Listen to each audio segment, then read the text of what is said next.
E aí ele diz, a perfeita varonilidade, preste atenção, irmãos, a perfeita varonilidade, a medida da estatura da plenitude de Cristo. É interessante porque esse termo que está aqui representa Jesus como o perfeito varão. Quem é o perfeito homem? Jesus. Jesus é o perfeito homem. Jesus é a plena masculinidade. Interessante porque Jesus nunca casou, mas o homem, porque a masculinidade bíblica não é aquilo que nós entendemos como masculinidade segundo o mundo. Então eu gostaria que os irmãos guardassem essa passagem de Efésios 4:13, porque vamos precisar voltar a ela. Jesus como o perfeito varão, o perfeito homem. Ainda em Efésios, mais adiante, e aqui vai uma posição prática e importante. Efésios 5, de 24 a 33, pulando alguns versículos aqui, eu vou ler rapidamente. Como, porém, a igreja está sujeita a Cristo, assim também vós, mulheres, sejam em tudo submissas ao seu marido. Essa palavra hoje soa um pouco assim, o mundo, né? Porque isso aqui parece chauvinismo ou machismo, mas as irmãs vão entender que não é isso. Maridos, agora a parte mais difícil, irmãos, a parte mais difícil. Maridos, amai vossa mulher, como também Cristo amou a igreja e assim se entregou por ela. A sujeição feminina se complementa com o sacrifício masculino. Olha só, irmãos. Qual é mais fácil? Assim também os maridos devem amar a sua mulher, como ao próprio corpo. Quem ama a esposa, a si mesmo se ama. Porque ninguém jamais odiou a própria carne, antes a alimenta e cuida dela, como também Cristo o faz com a igreja. Porque somos membros do seu corpo. Eis porque deixará o homem a seu pai e a sua mãe, e se unirá à sua mulher. E se tornarão os dois uma só carne. Grande é esse mistério. E Jesus não está falando, Paulo não está falando aqui de casamento entre homem e mulher, na verdade. Ele diz, eu me refiro a Cristo e a igreja. Não obstante, vós, cada um de per si, também ame a própria esposa, como a si mesmo, e a esposa respeite ao marido. E agora, para a gente encerrar, Gênesis 3:9. Irmãos, você aí do sexo masculino, essa é a pergunta que ecoa na eternidade. Essa é a pergunta que ecoa na história. Chamou o Senhor logo após a queda. Logo após a queda. Chamou o Senhor ao homem, chamou Adão. Ele perguntou, Adão, onde estás? Adão, onde estás? O pecado da omissão marcou o homem. Vamos orar. Nosso Deus, ajuda-nos nessa noite. Precisamos de Ti, Senhor. Abra nosso coração e nosso entendimento. Nós nos derramamos aqui para compreender a Tua palavra, obedecer os Teus estatutos. Aos irmãos que estão aqui, aos irmãos, homens, ajuda-nos a compreender, Senhor, o pecado da omissão, para nós nos apresentarmos diante de Ti e dizermos, eis-nos aqui, Senhor, faz em nós segundo a Tua vontade, Senhor, em nome de Jesus. Amém. Eu gostaria de deixar os irmãos, pode se sentar, por favor. Obrigado. Gostaria de deixar duas sugestões de leitura, porque eu acredito que esse tema vai precisar que os irmãos se esforcem em estudo. E gostaria de deixar duas sugestões de leitura que os irmãos podem encontrar facilmente em qualquer livraria cristã. A primeira delas, Deus, Casamento e Família, do autor Andreas Kostenberger. O irmão vai encontrar aqui um dos mais profundos estudos a partir das Escrituras com respeito à família e à construção do lar, da masculinidade e da feminilidade conforme os preceitos bíblicos. Sugiro fortemente aos irmãos a leitura desse livro. E o segundo, também muito acessível aos irmãos, ambos da editora Vida Nova, O Silêncio de Adão, de Larry Crabb, Don Hudson e Al Andrews. O Silêncio de Adão vai falar justamente sobre a marca da queda no homem, no ser humano do sexo masculino. Notadamente, a omissão. Os irmãos vão compreender porque nós, homens, temos nós mesmos de não assumirmos a posição que Deus nos colocou na família e na sociedade. E essa é a razão porque as mulheres hoje, muitas delas, estão fazendo o que não gostariam de fazer. Porque os homens não estão fazendo o que precisariam fazer. Quero começar, irmãos, e vou tentar ser breve, o mais breve possível. Esse assunto é um assunto complexo, mas eu vou tentar resumir o mais que eu puder aqui. A masculinidade bíblica, como ela começa e como ela deve ser compreendida. Preste atenção aqui, irmão. Para nós entendermos a masculinidade bíblica, nós precisamos voltar para a ordem da criação, para o momento da criação e para o propósito da criação. Então, se você olhar Gênesis, os primeiros 3 capítulos, você vai entender ali como e por que Deus criou-nos como criou. Então, nós somos imagem e semelhança de Deus. Os irmãos compreendem isso, né? Isso é uma coisa básica. Isso já não é tão elementar assim nos dias de hoje, sabe, irmãos? Costumava ser, mas hoje não é mais. A nossa sociedade aí fora, até algumas décadas atrás, ela ainda era fortemente influenciada pela fé cristã. Então você tinha pessoas que não eram propriamente crentes, pessoas que compreendiam verdades bíblicas elementares. Por exemplo, o fato de sermos imagem e semelhança de Deus, homem e mulher. Hoje, as pessoas falam, por exemplo, em direitos dos animais. Falam, por exemplo, em animais serem a nossa semelhança. Não somos semelhança de animais, irmãos. Não somos. Eu tenho um cachorrinho lá em casa, um salchichinha, e eu gosto muito dela, minha esposa gosta muito dela, a gente compra as coisas para ela e tal, mas ela não é minha semelhante. E nem da minha esposa. Graças a Deus. Por quê? Porque eu sou imagem e semelhança de Deus. Eu sei que isso é óbvio, mas não está sendo mais óbvio assim, né? Bom, irmãos, presta atenção. Em Gênesis, você vai perceber, na ordem da criação, que Deus criou o homem como a sua imagem. Mas ele criou essa imagem de modo dimórfico. O que significa dimórfico? Ele tem 2 formas, o masculino e o feminino, o homem e a mulher. Então você vê lá Gênesis 1, 26, 27, a imagem de Deus os criou, homem e mulher os criou. Então somos como homem e mulher, a imagem e semelhança de Deus. E inclusive, e aqui vai algo muito interessante, quando procriamos, temos aí uma imagem, uma cópia da própria Trindade, na reprodução, na procriação, participamos da obra da criação de Deus na nossa união conjugal. Então, masculinidade para o homem, feminilidade para a mulher, são formas como nós vivemos e esse nosso ser como criaturas de Deus, diante de Deus e diante do mundo. Portanto, masculinidade, feminilidade, masculinidade para o homem, feminilidade para a mulher, são traços de Deus em nós.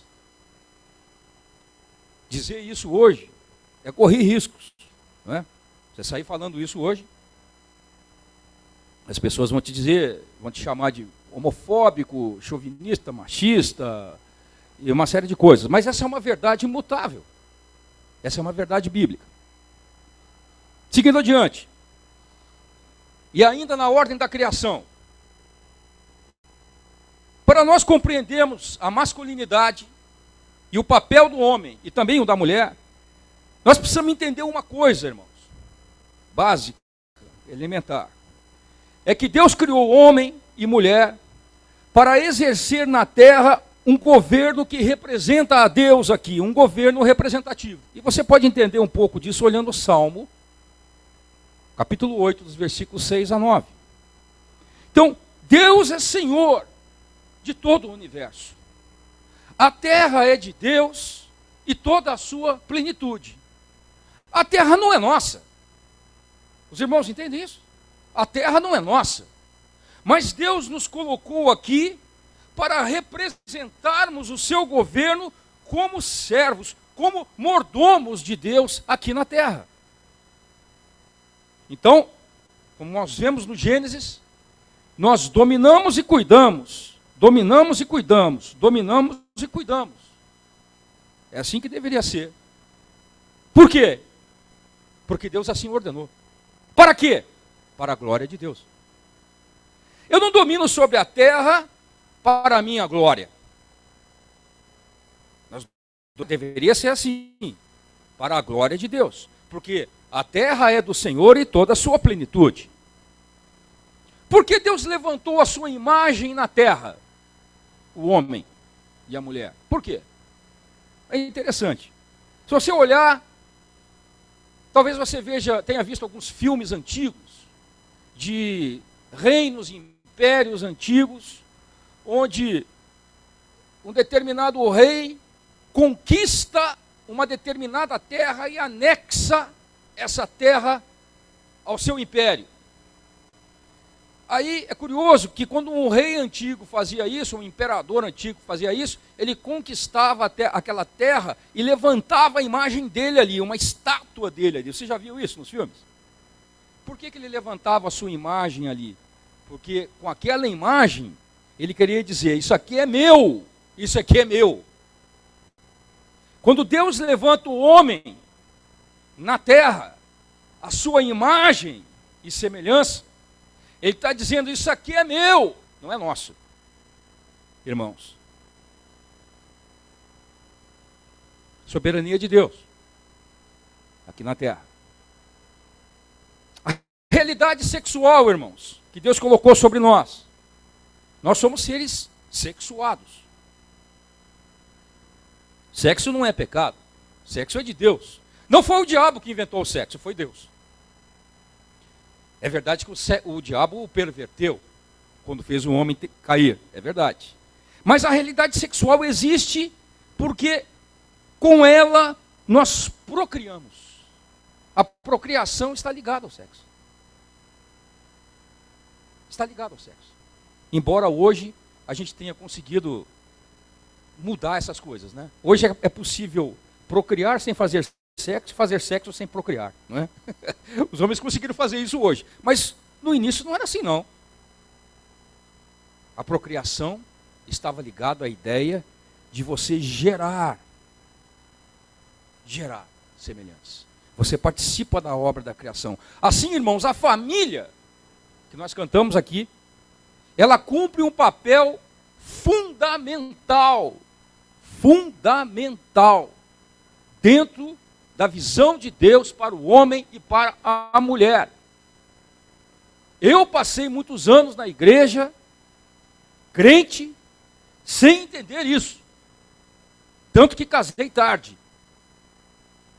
Porque eu, como muitos hoje, embora crentes, estão profundamente afetados por essa visão de mundo antibíblica. Então passei anos namorando, namorico, como se fosse um adolescente psíquico com 40 anos. Na igreja. Estou falando do mundo não, na igreja. E por que isso acontece? Porque nós não estamos formando na igreja crentes que entendem o que é família. Não estamos formando. Os crentes crescem, os nossos filhos crescem na igreja e eles não entendem o que é família. Qual a relação da família com o propósito de Deus para nós e para a igreja? Mas quero lembrar vocês, irmãos e irmãs, a família é fundamental. Nós deveríamos ensinar conceito de família para as nossas crianças na igreja, escola dominical. Para que elas não reproduzam comportamento como o meu na igreja. Então, quando nós olhamos para o jardim do Éden, para a obra da criação, para o homem e mulher, essa imagem dimórfica de Deus, no homem e na mulher, no masculino e no feminino, como imagem de Deus, nós entendemos, irmãos, que fomos colocados ali, na pessoa desses nossos pais primordiais, como mordomos de Deus, e fomos, homem e mulher, conjuntamente, ordenados por Deus, para cuidar da terra para a glória de Deus.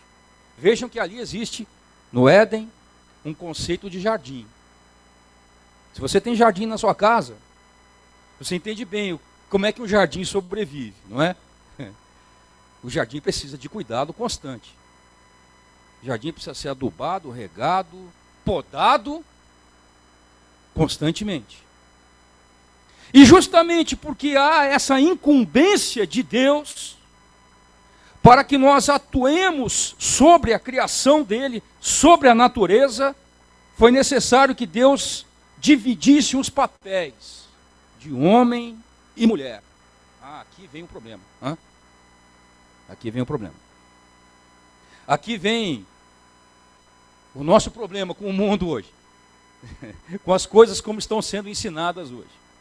Porque existem papéis diferentes. Porque nós somos diferentes. Homens e mulheres. Estão tentando dizer para você aí, irmão e irmã, que não há diferença entre homem e mulher. Ora, não há diferença? Como? Como não há diferença? Há diferença em tudo. A diferença biológica, a diferença hormonal, a diferença física, a diferença emocional, a diferença muscular, a diferença em tudo. Os papéis, então, são diferentes. Complementares, mas diferentes. O que a Bíblia, o que a teologia cristã quer dizer com o mandato cultural de Deus? Você vai ouvir, possivelmente, essa expressão, mandato cultural de Deus.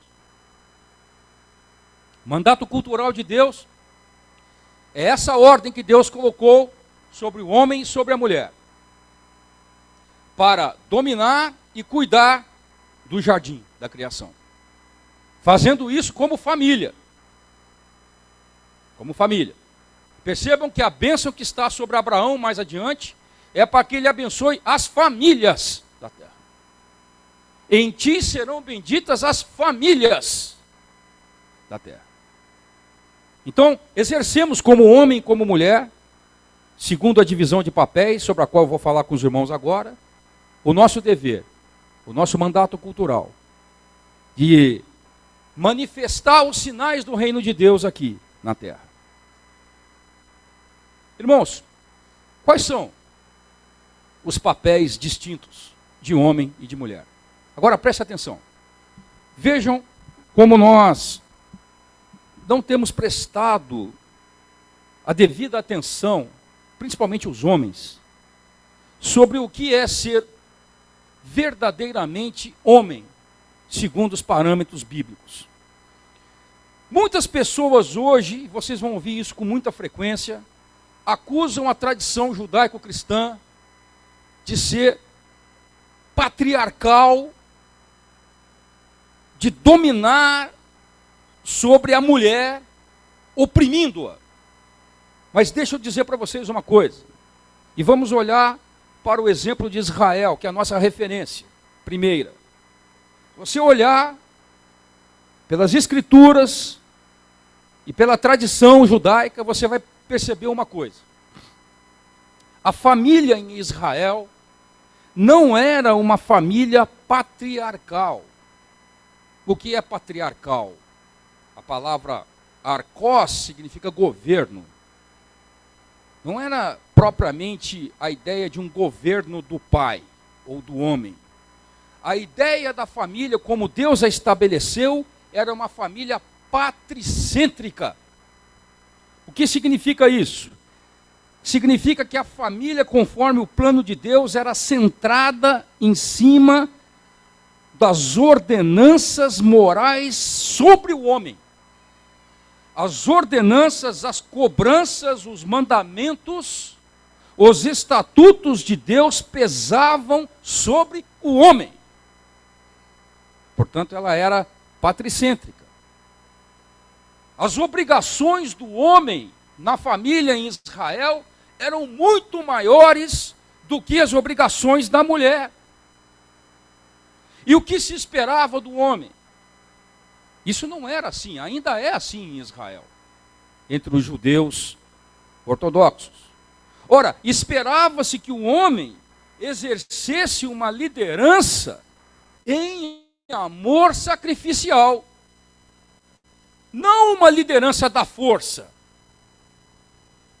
conforme a gente é tentado a exercer pela força física do homem.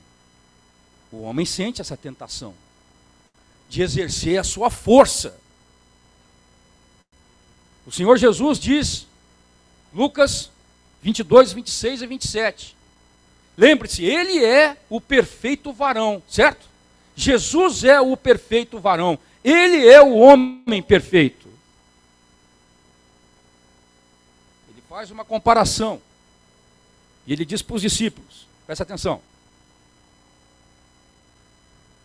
Quem é maior?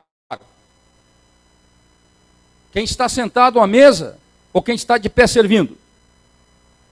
Isso é uma pergunta básica. Qualquer discípulo naquela época sabia dizer. Ora, claro. Claro que quem está sentado à mesa é maior do que quem está de pé servindo. Porque quem está de pé servindo é o servo. E aí Jesus fala, pois é, mas eu, entre vocês, sou como quem está de pé servindo. Você está percebendo que ele está falando de o amor que abre mão da força. O amor que abre mão do poder, da força. Para servir em exemplo de serviço e em sacrifício. É o líder servo. Essa é a verdadeira masculinidade, irmão. Então, gente, quando nós falamos em divisão de papéis, o que Deus estabeleceu lá no Éden, desde o princípio, foi que o governo representativo de Deus no homem e na mulher teria a direção de um líder servo, o homem. Um líder servo. Por que que a gente pode dizer isso? Porque você pode perceber em Gênesis 3, 9 e 11, que antes mesmo da mulher ser criada, já incidia sobre o homem os mandamentos, a responsabilidade e o peso das ordenanças de Deus. Adão já estava lá, dando nome à criação. Não é verdade? Perceba uma outra coisa importante. Eva foi tentada, caiu, convenceu Adão, caiu. E Deus cobrou de quem? De quem Deus cobrou? De quem? Cobrou do homem. Deus cobrou do homem. Deus não cobrou de Eva. Havia uma responsabilidade e uma liderança. Havia uma divisão de papéis. Porque se por um lado o homem foi criado para sobre ele incidir as responsabilidades, ele precisava de uma ajudadora ideal, adequada, idônea. E Deus criou-a a partir dele. Então o que é a mulher? A mulher é a perfeita ajudadora. A perfeita ajudadora para com o homem ambos sujeitarem, dominarem, cultivarem e preservarem a terra. Entendendo a sua divisão de papéis, entendendo a importância da procriação, porque Deus nos mandou encher a terra. Ter filhos é uma bênção. Eu só entendi isso depois de crente cascudo. Não entendi. O papel da mulher. O papel da mulher é distinto, é singular e tem a sua própria relevância. Quando nós falamos de sujeição da mulher, essa sujeição não se dá, preste atenção, irmãos, preste atenção, isso aqui é importante, irmãs. A sujeição da mulher não se dá por razões ligadas ao ser da mulher, por razões ontológicas, porque ela não é em nada inferior ao homem, em nada. Ela se dá mera e simplesmente por razões funcionais, porque Deus assim quis. E eu vou explicar para os irmãos por quê. Porque, biblicamente, a mulher, sendo igual ao homem, capaz como homem, ela poderia ser autônoma. Mas quando a Bíblia ensina a mulher a sujeição, ela abre mão da sua autonomia para se voluntariamente sujeitar. As irmãs estão entendendo aqui? Você pode ser autônoma, irmã, você pode. Você pode. Você precisa depender do marido. Não, você não precisa. As mulheres do mundo não fazem assim. Elas são autônomas. Elas abandonaram o marido, elas não se casam. Elas são autônomas. Você pode se você quiser. Você tem toda a capacidade se você quiser. Mas você quer viver a feminilidade bíblica? Você quer viver? Então, por razão funcional, em obediência a Deus, sujeite-se. Sujeite-se. Agora o homem. Agora a parte mais difícil. Agora a parte mais difícil. Se a sujeição bíblica para a mulher mostra que ela poderia ser autônoma se quisesse, mas deixa de ser em obediência a Deus e por razões funcionais, não porque ela é inferior, agora o homem é chamado a uma coisa mais desafiadora, irmãos. Porque nós vamos viver, nós somos chamados ao sacrifício. Nós somos chamados ao sacrifício. Como assim? Porque o homem tem a força física. O homem tem a força física. Se ele quiser oprimir a mulher, ele oprime. Ele pode oprimir. Eu sei que tem umas mulheres aí hoje lutando, vale tudo e tal, né? Tem umas mulheres que não dá para a gente se meter com elas. Mas elas serão sempre a minoria. Sempre. Via de regra, o homem pode impor a sua força. E muitos homens acham que viver a masculinidade é impor a força. Eu diria que boa parte dos homens ainda pensa assim. Não, irmãos. A masculinidade é o homem abrir mão da sua força, abrir mão da força, para viver a masculinidade. É isso que Deus quer de nós. O homem tem a força, ele tem a força física, mas ele faz como Cristo, ele abre mão dela para se entregar em sacrifício pela esposa. Qual que é mais fácil, irmãos? Hã? Eu costumo sempre dizer assim: o verdadeiro homem não diz assim para sua esposa: faz aí que eu estou mandando. Isso não é um verdadeiro homem. Isso é o crápula. O verdadeiro homem diz assim para sua esposa: deixa eu te mostrar como é que faz. Deixa eu te mostrar como é que faz. Diferente, não é, irmãos? Difícil, né? Mas exige uma liderança moral. Então, é sempre bom você entender, irmã, que a submissão feminina tem sempre de ser compreendida na perspectiva do homem que se sacrifica por você. Porque lembre-se de novo, o varão perfeito é Cristo. Tá certo? O perfeito varão é Cristo. A perfeita varonilidade é a estatura de Cristo. O que Cristo fez pela igreja, irmãos? A sua noiva, hein? O que ele fez? Me diga. Ele não se sacrificou e não se entregou por ela? Cristo, porventura, é um tirano da igreja, irmãos? Hã? Cristo não é misericordioso conosco, que somos pó e cinza, e pecamos, e pecamos, e pecamos, e tropeçamos, e Ele pacientemente nos retoma, nos lava, nos limpa, nos põe de pé novamente. Não é assim que Ele nos trata? Esse é o Senhor. Essa é a referência do masculino para nós, irmãos. Cristo, o modelo perfeito da masculinidade. O varão perfeito. Glória a Deus. Efésios 4,13, como nós lemos,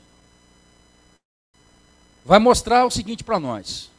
Irmãos, preste atenção. Homens.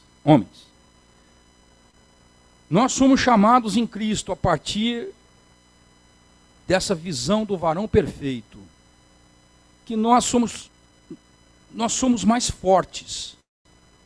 O homem tem o falo, o homem tem o membro sexual, tem aquilo que a mulher não tem, mas ele não a oprime por isso.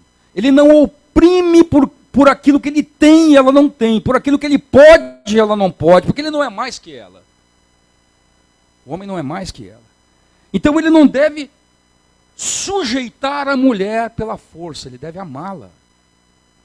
Mas amá-la a ponto de se entregar por ela se for necessário. Porque, como você vê em Efésios 5, foi assim que Cristo amou a igreja. Ou seja, eu tenho a potência, mas eu não a uso contra a mulher. Eu posso usar pela mulher. Eu posso usá-la em defesa da mulher, mas não contra a mulher. Porque quando eu reconheço que tenho a potência, mas eu não a uso, antes eu a entrego, então eu, através dessa masculinidade bíblica de Cristo, eu estou encenando o ser como Deus em Cristo, que se entregou pela igreja. Os irmãos estão entendendo ou não? É o que você vai ver em Filipenses 2. Filipenses 2, a partir do versículo 5, nós não vamos ler, os irmãos conhecem essa passagem. Diz que nós temos que ter o sentimento que houve em Cristo. Qual foi o sentimento? Que sendo Ele Deus, veja só, Cristo sendo Deus, tendo a potência de Deus, o poder, Ele não teve por usurpação o ser igual a Deus, antes Ele se esvaziou da sua potência. Preste atenção. E aí, ele se fez, como está descrito em Filipenses 2, a partir do 5. Você pode checar lá, se você quiser. E aí, ele se faz como um de nós. Mas veja só, não como um de nós, simplesmente, mas como o mais baixo de nós. Porque ele vai ser como um servo. É como se Cristo hoje estivesse aqui e fosse assim um indivíduo que fosse servir todo mundo, sem nenhuma representatividade social. Esse é o sentimento. Então, quando a gente olha para isso, irmãos, é algo que me incomoda. Porque nós vamos chegar à seguinte conclusão. A masculinidade bíblica, ela é essencialmente moral. Ela não é essencialmente física. Obrigado, irmão. Porque você pode ter homens fisicamente incapazes de exercer o seu papel sexual, por várias razões, várias. Mas eles podem ser homens. Os irmãos estão entendendo? Você pode ter homens com problemas os mais diversos. Ou podem ter homens que são eunucos pelo reino de Deus. O Senhor Jesus falou que alguns se fazem eunucos, não é verdade? O Senhor Jesus mesmo nunca se casou. Mas quem foi um homem como ele? Quem foi verdadeiramente homem como ele? Nós estamos confundindo, porque achamos que o ser homem está relegado a um desempenho sexual. É assim que nós medimos a masculinidade nos dias de hoje. Não, não. O homem não é um desempenho sexual. Porque um indivíduo que não teme a Deus e não é homem segundo Deus, pode ser um atleta sexual. Isso não muda nada. Ser homem, irmãos, segundo as Escrituras, ser homem é um aspecto moral. Deus desenvolve em nós as virtudes de Cristo para que a gente seja verdadeiramente homem. Então, ser homem é dizer sim àquilo que Deus nos manda. A gente assume o poder da força, mas nós não o usamos. Nós antes o entregamos em sacrifício. Nós estamos falando sobre a queda. A queda no Éden trouxe consequências, não é, irmãos? Muito grave. Nós estamos experimentando essas consequências hoje. O pecado afetou o homem em todas as dimensões, homem e mulher, todas elas. Psíquica, física, na alma. Afetou as nossas relações. O pecado afetou a nossa relação com o próximo, a nossa relação com a mulher, a nossa relação com Deus, a nossa relação com as autoridades, a nossa relação com nós mesmos, a nossa relação com a criação, com a natureza. Quando você ouve falar em crise ecológica, a crise ecológica nada mais é do que o pecado no homem, não sabendo equilibrar o domínio sobre a natureza e o cuidado com ela. O pecado fez isso. Então, nós temos uma rebelião com a queda. Então, o homem e a mulher perderam essa perspectiva que foi posta lá no Éden, de que nós deveríamos governar aqui como homem, como mulher, representando a Deus, a mordomia que Deus pôs sobre nós. Perdemos essa consciência. Então, quando o pecado se instaura, tudo fica mais difícil. Tudo fica nebuloso, irmãos. A sujeição da terra agora, ela é árdua, ela é difícil e ela traz a destruição junto. Tem espinhos, tem abrolhos, tem coisa ruim no meio.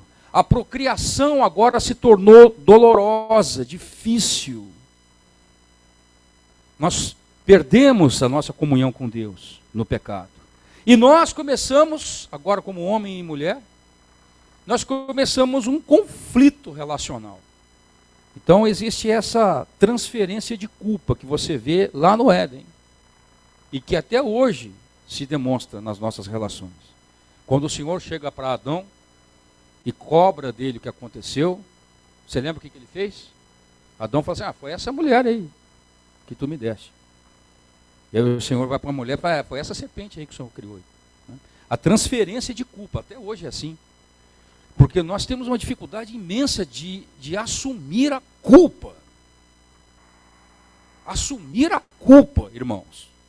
Porque o arrependimento é básico para a conversão. Porque o arrependimento é assumir a culpa. Entendeu, irmãos? Quando a gente se arrepende, chega em Cristo, se arrepende, nós assumimos a culpa. Nós não transferimos. Mas essa tentação existe até hoje. E às vezes ela volta a acontecer, sabe? No relacionamento. A gente transfere a culpa um para o outro. Mas como o nosso assunto aqui são os homens, queria lembrar os irmãos dessa passagem que nós lemos, em Gênesis 3:9. E que inclusive intitulou aquele livro que eu recomendei a vocês aqui, O Silêncio de Adão. Muito bem. Quando acontece o pecado, Deus ressurge ali para a comunhão com ambos no Éden. E Deus pergunta para Adão: Adão, onde estás? Onde estás? Onde estava você quando a mulher foi tentada? Não é? Onde estava Adão? Ele deveria estar ao lado da mulher. Ele deveria, como disse um pastor, e eu concordo, ele deveria ter pisado a cabeça da serpente ali. Coisa que ele não fez, e o segundo Adão é que fez, não é verdade, irmãos? O segundo Adão fez isso. Mas era a função dele, na liderança, pisar a cabeça da serpente ali. Detectar a malignidade daqueles argumentos. Mas ele se calou. Ele se omitiu. E o homem tem se calado, sabe, irmãos? O homem tem se calado. O homem tem uma facilidade para se calar, para não expressar o que ele sente, as lutas. As irmãs já viram isso, né? As irmãs que são casadas, principalmente, já viram isso, né? Conhecem bem. A luta que o homem tem de não falar. Então acontecem duas coisas ruins com o homem, por causa do pecado. É a marca de Adão em nós. Ou o homem se cala, se omite, não lidera, ou ele quer se impor pela força. As duas coisas são ruins. Então você tem o homem, ou você tem um homem violento. Nenhum dos dois serve. Nenhum dos dois. Essa crise de masculinidade que nós estamos vendo hoje, os irmãos estão vendo. Os irmãos estão vendo isso hoje. As consequências no seu grau mais impressionante nos dias de hoje. Está gerando no homem hoje uma crise de paternidade. Eu vou mostrar alguns números aqui para a gente encerrar. Crise de paternidade no homem. O homem não quer ser mais pai. Porque veja só. É na paternidade que o homem alcança a maturidade do masculino, irmãos. Se ele não foi chamado para ser eunuco, que é coisa para poucos, se ele não foi chamado, é na paternidade que ele entende aquilo que Deus coloca como amor sacrificial. É na paternidade que ele vive isso. Mas os homens não querem mais ser pais. Não querem mais. Existe uma crise hoje, inclusive na igreja, de uma masculinidade imatura. E eu digo isso contra mim mesmo, porque eu vivi isso muito tempo como crente. É o crente boizinho, não sei se o irmão já viu isso, o boizinho crente. O cara com 40 anos, que só pensa em som de carro, e rabinho de cavalo. O cara tem 40 anos, mas ele é um garoto, ele é uma criança. Na geração passada, o indivíduo com 40 anos era avô. É o caso, por exemplo, do meu irmão. Isso era sempre motivo de chacota dele comigo. Ele olhava para mim, eu chegava lá em casa de bermuda, assim, eu olhava para mim assim, na sua idade eu já era avô. É verdade. Porque eu, embora crente, eu não entendia essas coisas, irmãos. Os homens vivem hoje uma idolatria abjeta da juventude. Agora não são mais as mulheres só que fazem botox, o homem também faz. Porque o homem também quer ser desejado como a mulher. É uma crise total da masculinidade, total, irmãos. Essa glorificação da não paternidade tem gerado relacionamentos irresponsáveis dentro da igreja. Então o indivíduo vai, se envolve com uma jovem, engravida e vai embora. Não é assim que acontece? Ele não assume a sua responsabilidade mínima. Como curar isso, irmãos? Pela masculinidade bíblica.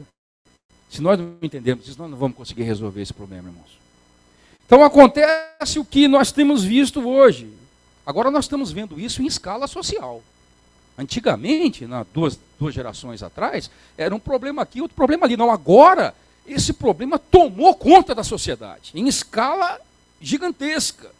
Nós não temos mais, as crianças não têm mais aquilo que nós poderíamos chamar de pairâmetros. Não só parâmetros, é pairâmetros. Não há referência de pai. Qual é a referência de pai, segundo as Escrituras? Olha, o pai foi posto ali por Deus para dar a provisão. O pai foi posto ali por Deus para ser mentor, para orientar, para liderar em amor, para ter exemplo moral. Não adianta, irmão, você levar sua criança para a escola dominical e você fazer tudo diferente em casa. Não adianta.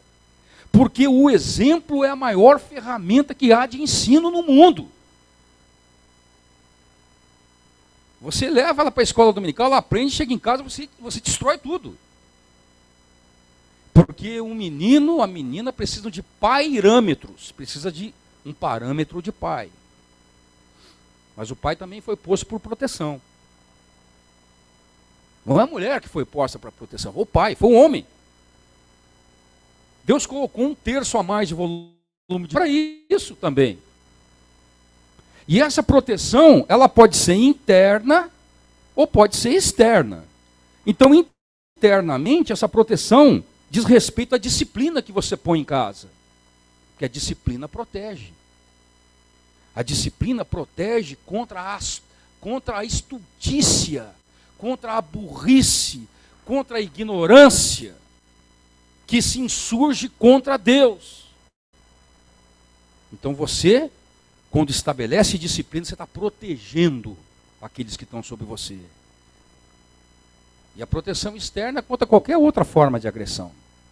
Essa é a masculinidade que Deus tem para nós. Agora deixa eu dizer para vocês, deixa eu mostrar para vocês rapidamente, para a gente encerrar, alguns números, para você perceber que a derrocada da masculinidade está destruindo a nossa sociedade. Destruindo. Completamente. Eu estou pegando o número dos Estados Unidos, porque lá existe pesquisa sobre isso. Aqui no Brasil ainda não. Então nós podemos olhar para a realidade americana e nos vermos lá como o Brasil amanhã. Porque nós estamos caminhando na mesma trilha. A ausência do homem nas famílias nos Estados Unidos é o homem que vai embora, é o homem que larga a família, ou é a mulher que não quer mais um homem. Ela está custando para o país, quando diz custa para o país, custa para quem paga imposto. Tá, gente? Não, o país não gera dinheiro, o Estado não gera dinheiro, é o contribuinte que paga por isso. Quanto custa as famílias destruídas nos Estados Unidos? Custa $500 bilhão por ano. Quem paga isso? É quem paga imposto. Tá bom? Porque a mulher sozinha criando filhos, ela vai depender mais de ajuda do Estado. Entende? Tem que ter mais bolsa. Bolsa isso, bolsa aquilo outro. Quem paga isso? É você que paga imposto. Tá? Então, custa $500 bilhão. Para você ter uma ideia, o produto interno bruto do Brasil é 1 trilhão. Tudo que a gente gera de riqueza somado. Então, é a metade de tudo aquilo que a gente gera no Brasil para pagar esse rombo. Então, o que representa as crianças sem pai presente nos Estados Unidos? Presta atenção. A falta que o pai faz. 43% das crianças dos Estados Unidos vivem sem o pai biológico. Às vezes até tem um, mas não é o pai. Tá? Às vezes é um caso da mulher, às vezes mora, às vezes é namorado da mãe, mas não é pai. Em determinada faixa etária da adolescente, esse número da adolescência chega a 90% sem pai biológico. A ausência de pai nos Estados Unidos representa o seguinte: 90% das crianças de rua. 90%. 80% dos estupradores são crianças sem pai. Pai, homem, tá? Às vezes tem mãe, não tem pai. 71% das adolescentes grávidas. 63% dos adolescentes suicidas. 85% das crianças com transtornos mentais ou com comportamento antissocial. 71% dos adolescentes que deixam a escola. 75% dos adolescentes em casa de recuperação de drogados. Os desafios jovens da vida aí, que os irmãos conhecem. 70% dos adolescentes em instituição penal. Prisão de adolescente, né? As fundações casa da vida, que os irmãos conhecem. 85% dos jovens nas prisões, nas penitenciárias. O caso é mais grave entre os negros americanos. Mais grave. Quando os irmãos ouvem aí notícia, e é bom que o irmão esteja bem atento a isso, você vai ouvir as notícias aí sobre o racismo, porque o policial americano mata os negros por racismo e tal. Não, a história é diferente. Existe racismo? Existe. Racismo existe no mundo todo, né? Mas não é bem assim. Vejam que hoje, 72% das crianças negras nos Estados Unidos, 72%, não, são quase 8 de 10, hein? Nascem de mães solteiras nos Estados Unidos. Qual é o caminho que você acha que essas crianças negras vão ter? Em 1963, eram apenas 23% as crianças que nasciam de mães solteiras. Hoje são quase 8 de 10. Qual é o caminho que essas crianças vão seguir? O caminho é esse aqui, ó.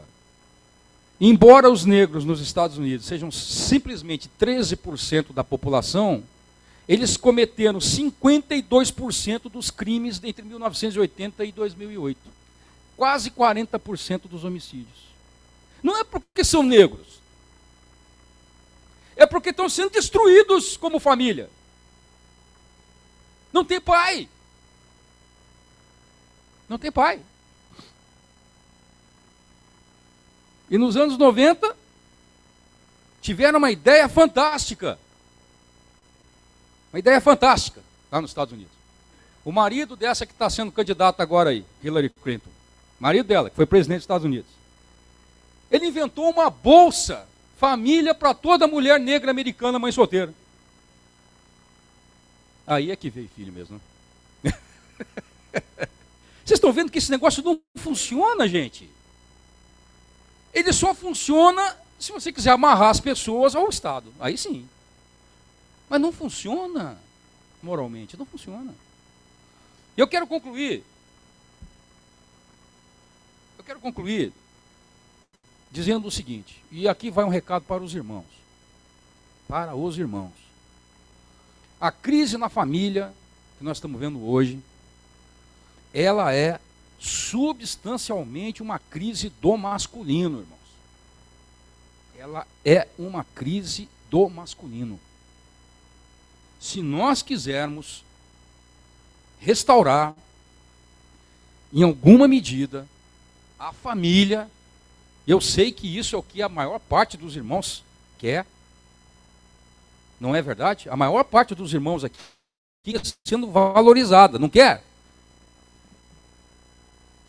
Nós precisamos restaurar o lugar do homem na família, na sociedade, diante de Deus. Ah, mas vamos chamar de machista. Não importa, irmãos. Pode chamar de chauvinista, machista, homofóbico, pode chamar de qualquer coisa, não importa. O homem precisa ser restaurado na sua posição de líder servo. Porque se ele não o fizer, a mulher não vai esperar. Ela vai ocupar o espaço. E muitas vezes um espaço para o qual ela não foi chamada. Sem que nós resgatemos a ordem sexual posta lá no início da criação, com os valores que Deus pôs, com os papéis que Deus separou, com as distinções que Ele separou entre homem e mulher, nós não vamos conseguir resolver a questão da crise na família. Nós vamos ter ou essa situação que a gente vê na Europa hoje, com o feminismo destruindo a Europa, com homens efeminados, incapazes de cumprir o seu papel de homem, ou nós vamos ter do outro lado o Islã. que já começa a mostrar a sua ameaça, onde a mulher é sujeita pela força. Porque o islamismo é a religião do macho. Será que é isso que as pessoas querem aí? Será que é isso que a mulher europeia quer? Que o macho a submeta pela força? Não. Nós não queremos aquele absurdo da Europa hoje, onde já não há distinções de papel entre homem e mulher. E nós não queremos a mulher sendo oprimida por uma religião que não dá a ela a sua dignidade que Deus dá nas Escrituras. Deus nos ajude, irmão. Deus nos ajude. Então, a masculinidade bíblica,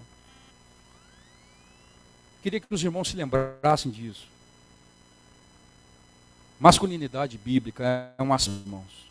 Quanto mais nós crescermos e amadurecermos em Cristo, olhando para os mandamentos e estatutos de Deus, nós vamos entender que a masculinidade bíblica, ela é um aspecto moral mais do que físico, porque ainda que eu não possa exercer um papel físico de homem, por qualquer razão que seja, eu posso ser um varão tal como o varão perfeito que é Cristo. Porque o ponto máximo da varonilidade é o sacrifício. O sacrifício. E eu quero terminar dizendo para os irmãos, eu tive agora, semana passada, com a minha esposa, passando alguns dias num hotel lá no oeste de Minas Gerais, tivemos alguns dias de descanso, e no meio da semana chegaram alguns hóspedes novos no hotel, e alguns irmãos de uma cidade lá de Goiás chegaram. Foi uma grata surpresa ver aqueles irmãos. Eles tinham escolhido o hotel para fazer um retiro de casais. E foi fácil identificar os irmãos ali, no meio dos outros hóspedes.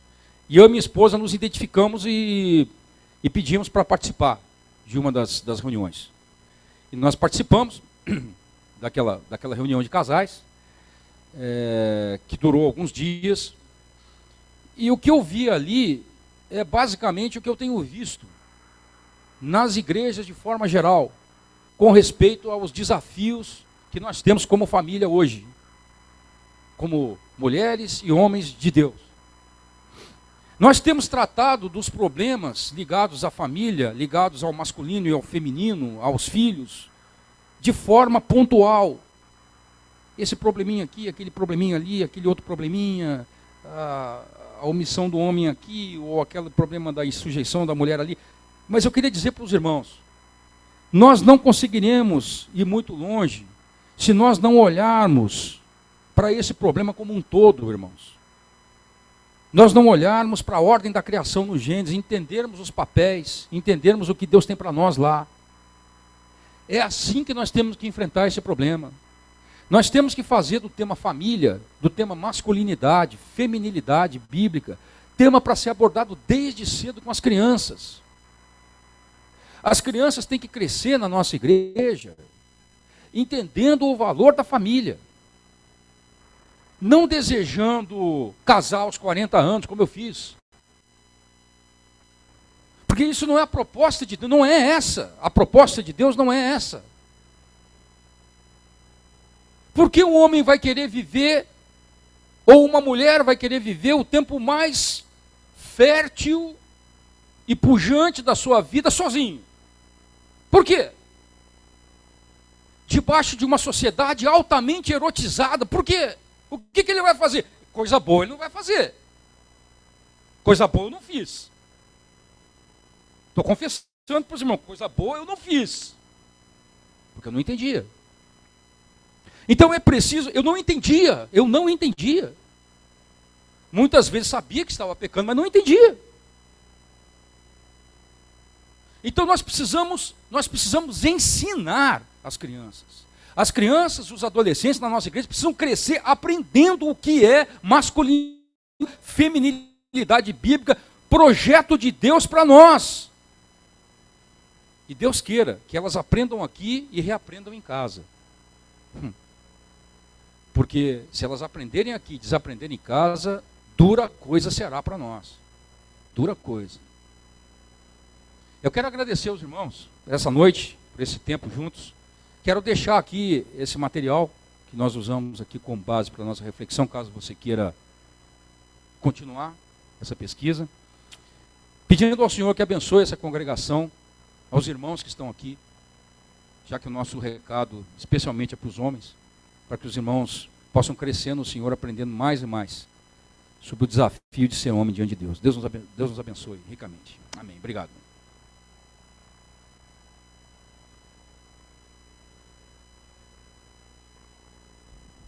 Amém, meus irmãos? Vamos nos colocar de pé, meus queridos.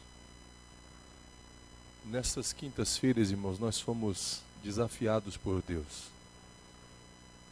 Todos os temas nos levaram a refletir na família à base da palavra. E nós só teremos vitória, irmãos, na nossa casa, na nossa família, levarmos o que Deus está. Os irmãos se lembram da ilustração que eu dei na quinta-feira passada sobre a GM? Quem se lembra? Aquele carro que não conseguia, não funcionava de jeito nenhum. E o cidadão tentou em todas as mecânicas aqui, Veibrais aí, autorizadas, e não conseguiu. Até que esse carro teve que voltar para a fábrica. E o engenheiro da fábrica que estava cuidando disso falou para mim: esse carro não sai daqui sem uma solução. E eu perguntei por quê. E ele disse: porque nós fizemos esse carro. Foi Deus que fez a família, irmãos. E nós só viveremos o propósito da família na íntegra se nós prestarmos atenção no que Deus falou. É o que nós ouvimos aqui. Ser homem de verdade não está no que a sociedade está dizendo, está no que a palavra está dizendo para nós. E nós ouvimos nesta noite. É um desafio, e é por causa disso que nós vamos orar nesta noite em nome de Jesus. Para que cada homem aqui nesta noite, cada homem na nossa família, seja tocado por Deus a prestar atenção no que Deus está falando com ele acerca do que é verdadeiramente ser um homem segundo a imagem de Jesus Cristo. Feche os teus olhos, vamos orar. Se você está com um homem do seu lado aí, de repente o seu marido, coloque as mãos sobre ele e vamos abençoá-lo, vamos orar por ele em nome de Jesus. Pai amado, nós ouvimos a tua palavra nesta noite, Senhor. Ó Deus, nos trazendo a consciência, meu Deus, aquilo que realmente é ser homem de verdade, segundo a tua palavra. Meu Deus, não dá para continuarmos sendo homens, Senhor, segundo o que nós mesmos pensamos.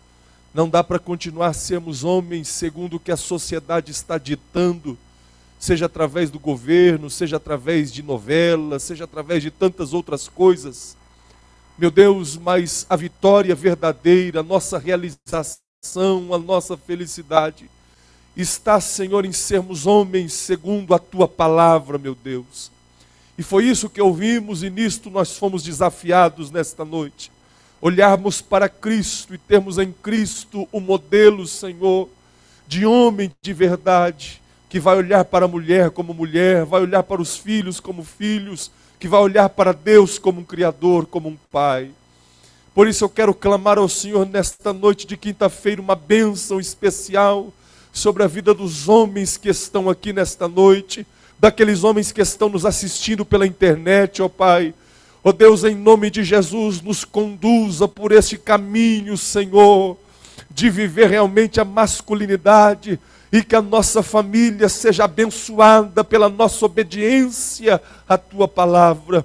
Que a nossa família seja tocada, Senhor, que a nossa família seja beneficiada, meu Deus, com um homem que é homem de verdade, não, Senhor, segundo o conceito humano, mas segundo o conceito de Deus para nós. Ó Deus, entra na nossa casa, Senhor, operando mudanças. Nesta noite nós encerramos, ó Deus, este mês aqui, estas quintas-feiras. Nós ouvimos sobre a mulher, nós ouvimos, ó Deus, sobre a família, sobre o casamento, sobre os filhos e hoje sobre o homem. Senhor, entra na nossa casa operando mudanças para a glória do Teu nome. Que não seja apenas um mês de reflexão, mais um mês de transformação verdadeira, palpável, Senhor, na nossa vida. Dá, Senhor, que nós não esqueçamos, que não saiamos daqui apenas com anotações na página da nossa Bíblia, mas que saiamos daqui, ó Deus, com uma consciência transformada. Para a glória do Teu nome, nós oramos em nome de Jesus. Amém, Jesus. Amém. Que Deus abençoe a cada um dos irmãos. Nós vamos encerrar aqui apenas com alguns avisos. Agradecendo a Aramis de Barros. Deus abençoe tua vida, sempre relevante, sempre uma palavra de Deus. Que o Senhor o abençoe juntamente com a sua casa, com a sua família, em nome de Jesus. Agradecemos a todos os espectadores pela internet do culto. Que Deus abençoe você, a sua casa, em nome de Jesus. Próxima quinta-feira, irmãos, dia 1º, culto em ação de graças pelo aniversário do pastor Hilário. Nós estaremos todos aqui para adorarmos ao Senhor e louvarmos ao seu nome. Na outra quinta-feira, são 5 quintas-feiras neste mês de setembro, e a partir da segunda quinta-feira, vão ser 4 quintas-feiras, nós vamos falar sobre nós não somos conformados, nós somos transformados pela palavra. Quem estará pregando será na primeira quinta-feira o presbítero Felipe Marques, na segunda o pastor Lucas Mariano, na terceira o pastor Paulo Assis e na última o pastor Cleiton Kine estará ministrando. Este pastor Paulo Assis, ele é pastor de uma igreja aqui, e no dia que eu o convidei para pregar neste tema, que é baseado em Romanos 12, versículo 2, ele estava lançando o seu livro, que ele escreveu em Romanos capítulo 12, e ele ficou muito feliz, por no dia que ele está lançando o seu livro, ele recebeu um convite para pregar dentro desse tema. Então eu creio que nós vamos ser muito abençoados por Deus. E ele é um pastor da igreja aqui, estilo americano, sabe aqueles black americano, aqueles louvor, aquele pessoal que usa aquelas... Então ele é bem avivado, bem prega. Já viu aqueles filme, quando o pregador prega, os irmãos, aleluia, atrás da igreja dele é bem assim, os irmãos saem tocando, cantando enquanto está pregando, aqui em São José, bem avivado mesmo, e ele estará ministrando aí na quinta do dia 22. Nós não somos conformados, nós somos transformados. Amém, meus irmãos? Deus abençoe. Quero convidar o pastor Nilson para estar... Não, pastor Nilson, não, pastor Germino estará orando. Pastor Nilson, vem aqui. Ele está completando hoje mais um ano de vida. Nós estaremos orando por ele aqui nesta noite, abençoando-o em nome do Senhor. Estaremos em nome de Jesus. Meus irmãos, a paz do Senhor.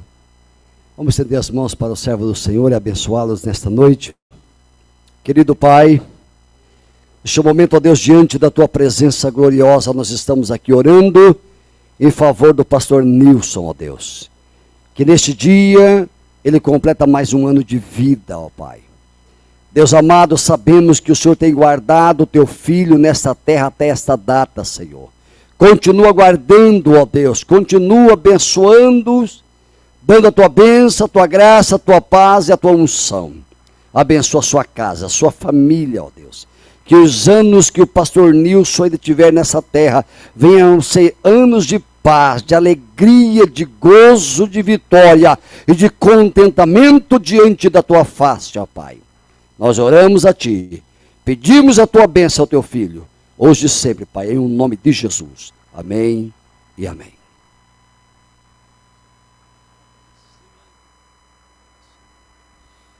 Que a graça de nosso Senhor Jesus Cristo, o amor de Deus e a comunhão e a consolação do seu Santo Espírito seja com cada um de nós agora e sempre. E todos digam amém.